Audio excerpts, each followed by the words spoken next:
Hi everyone, it's Brandon and Carrie, and we're coming to you live here from the hospital, and we wanted to give you an update because a lot has happened over the past week with regard to this journey that we've been documenting for the last year and a half.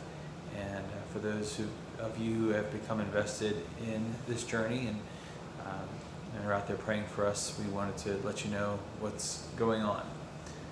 So we, just as we do with all of these videos, this is not scripted, and we really haven't even talked about what we're going to discuss here. So feel free to step in whenever you want to. Me? Yeah. Oh. No, the other person sitting with me. So I think the last day that we the last report that we gave is when we got the news that there was a tumor and that was going to be scheduled for another resection. And I believe that we mentioned that prior to the surgery, however, that I was going to have a brain scan called a MEG or MEG. And the purpose of that was to map my brain functioning before they went in and cut out the tumor. So that happened last Monday, where they did the MEG, and that went smoothly. And in fact, that was a real blessing because we learned that the MEG facility at UPMC, and it was at Presby, I believe that I'm accurate in saying this, that was the only such facility in the state, and it just happened to be right here in our backyard in Pittsburgh. And I don't even think just the state. I think like in part of the East Coast, because remember people from New York and New Jersey came down too. They were saying like they had to travel that far away because it's like the closest one for them.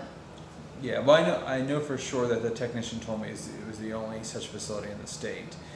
In particular, he said they specialize in pediatric services, but what's really neat about that is too, they called me Friday afternoon when I was leaving Hillman after we got the bad news, and I missed the call, and so I called back as soon as I got the message, and it was too late. And so I thought the whole timeline that we originally set was going to be pushed back. I was supposed to have the MEG on Monday, supposed to go in and review the results with the surgeon on Friday, and then was supposed to have the subsequent surgery the following Monday.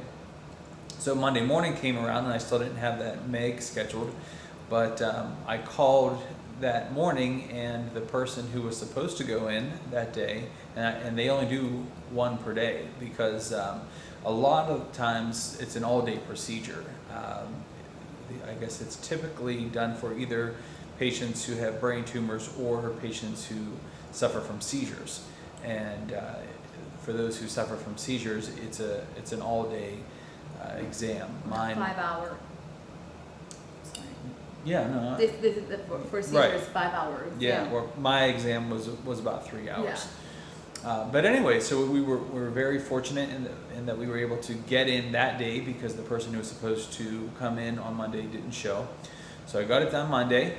We had the follow-up appointment with the surgeon on Friday, and he was very pleased with the results of it, in that where my tumor is located, it's not a part of my brain that is functioning for motor control or for verbal, Speech, for speech.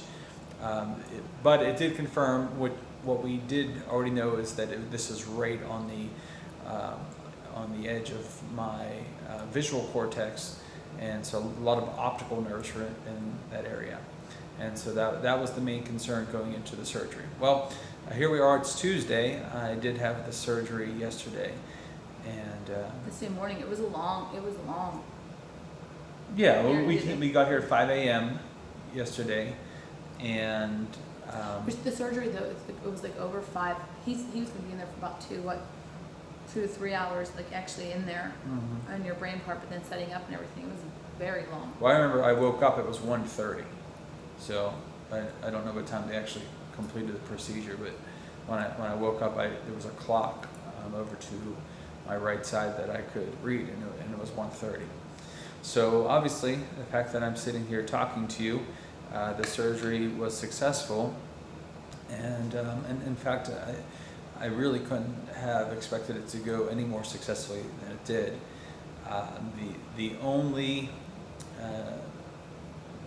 side effect that I seemingly have from it is some vision loss in the left periphery. So when I first came up into the room and they were running me through a series of tests, make sure that everything was still functioning properly, they were giving me the test where they tell me to look straight ahead, and they hold up a certain number of fingers on right side and left side. The right side I was fine. Left side I saw nothing at all. And that was, I'll hold over here, like even this right here, I can obviously see my fingers. I'm looking to the camera, but as I look straight at the camera, I can't see that finger in the left periphery. So he couldn't even see it. Like I was up like on his eye, and he didn't even flinch to realize that something was there. Yeah, it's gotten a little bit better today because the doctor was kind of doing this, and I can detect the movement there. It's still not a clear picture. What's very interesting to me, though, it's not a problem with my left eye. In fact, if I'm looking with just my left eye here, as I am, or my right eye, I can see perfectly well with either eye. It's just a matter of that peripheral vision to my left. There's a deficit there. So the surgeon and I spoke with my neuro-oncologist as well today. They are confident that I will regain at least some of that, though there is a possibility that I have a permanent deficit with regard to that peripheral vision on the left side. In fact, I don't care if you wanted to mention what the surgeon told us about the mini stroke.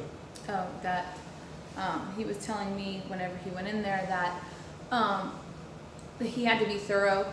He was saying whenever he first came out and met me while Brandon was still recovering, he said that Brandon's tumor is not a fast growing one, it's slow growing, which was odd because we always thought it was like a fast growing aggressive form. However, this is where the problem comes in, is that he didn't know how much tumor was in there until he actually got in there. There was a lot.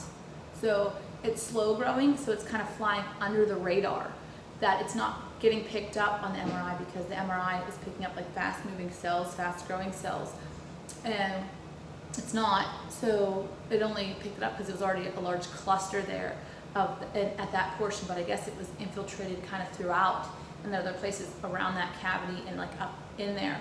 And so he said he had to be aggressive in what he took out. And so I guess whenever he was taking things out, that he kind of nicked an artery for Brandon and caused a mini stroke, which he thinks is kind of attributing to his vision also, but why his vision's like that, but how it could come back or whatever. But we saw on the scan like all the blood that was in there, like how it was highlighted up.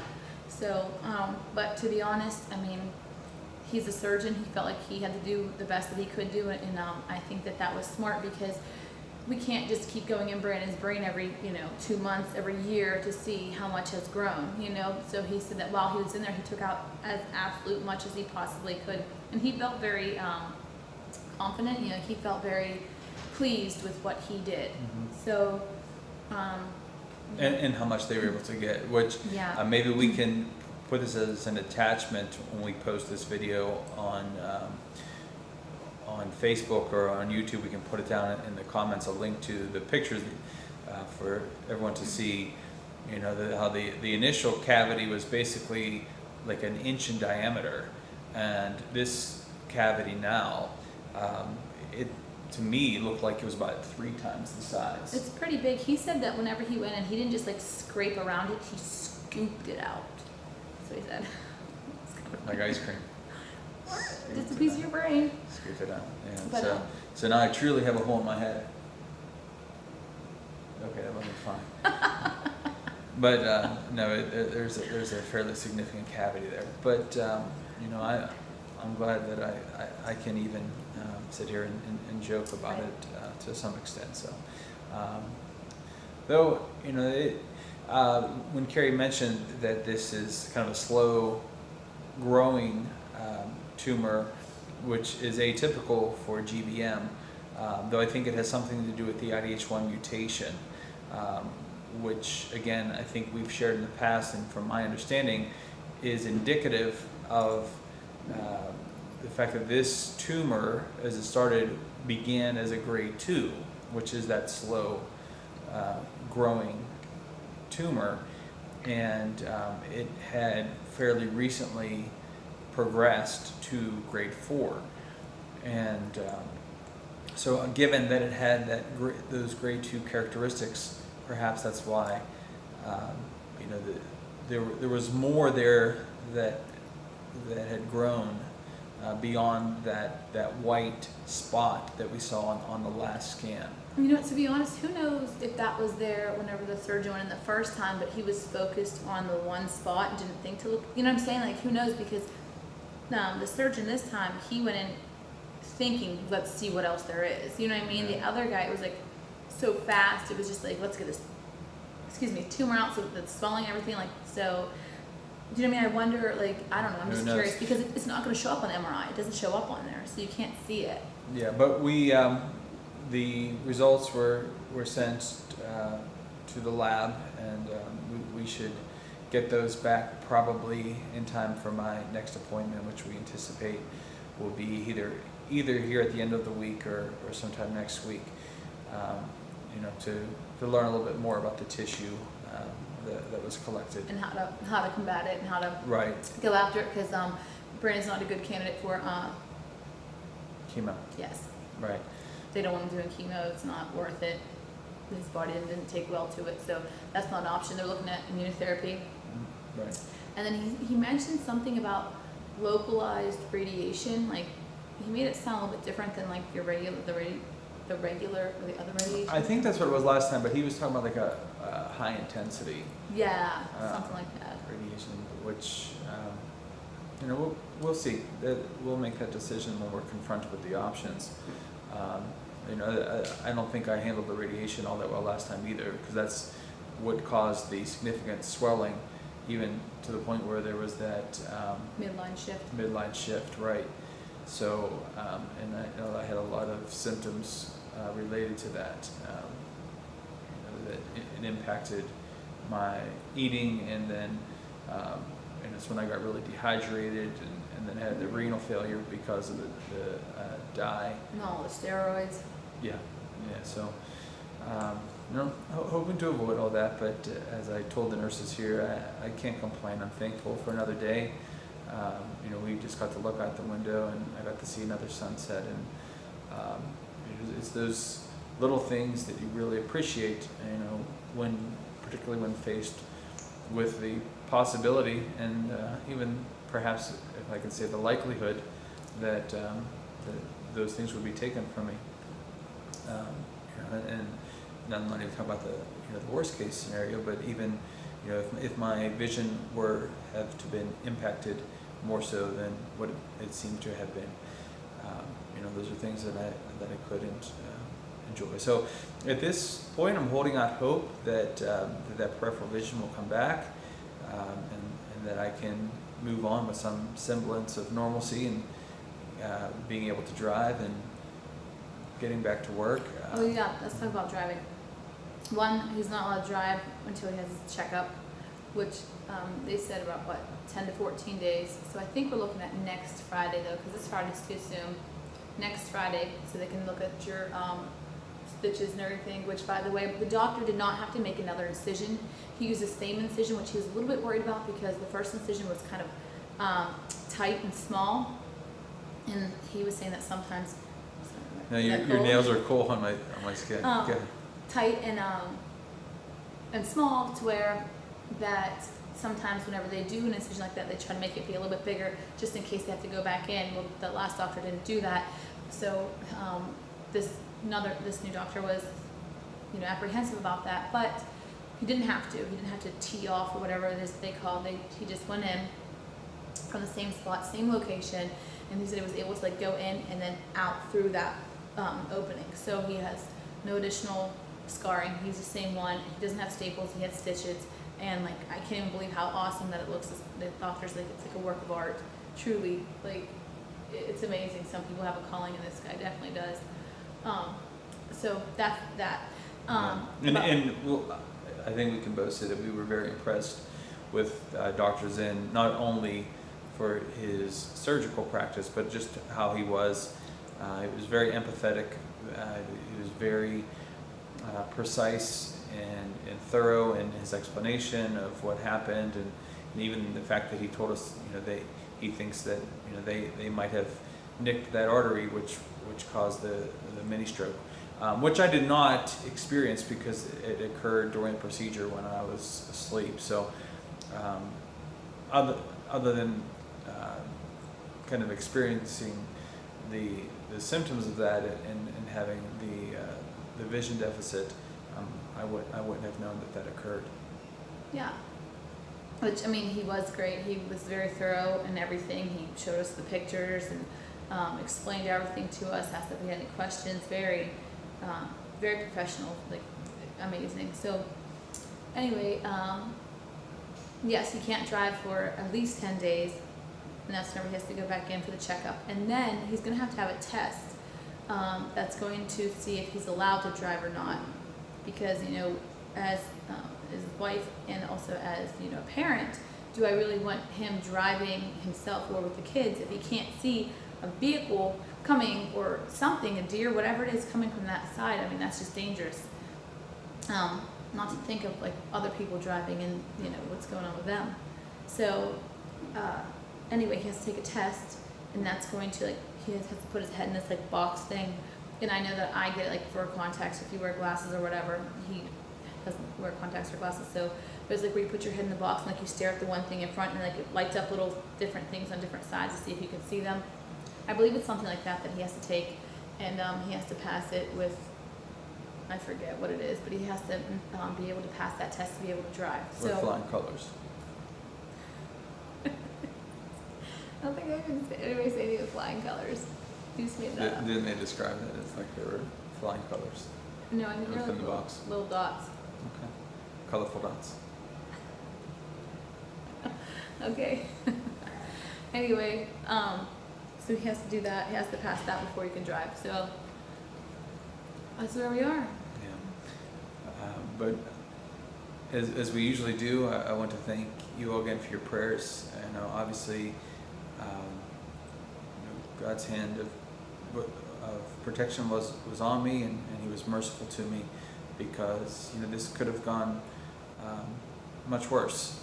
I was told at the very beginning when I had the first surgery that more than likely if I had a second surgery, it probably wouldn't go as well. There are always complications in going into the same area in particular, and honestly I actually feel better right now than I did we're a little bit more than 24 hours after the surgery, and I feel pretty well. They were saying that he can go home today. We were like, no, just more so with the fact, one, I want him to be monitored a little bit longer, and two, with the kids, that's just not going to happen. Even now, as soon as you walk in the door, they're like, Dad's home, and then you have everyone jumping on you. Yeah. So, but it looks like tomorrow we'll be able to go home, which will be nice. It will be.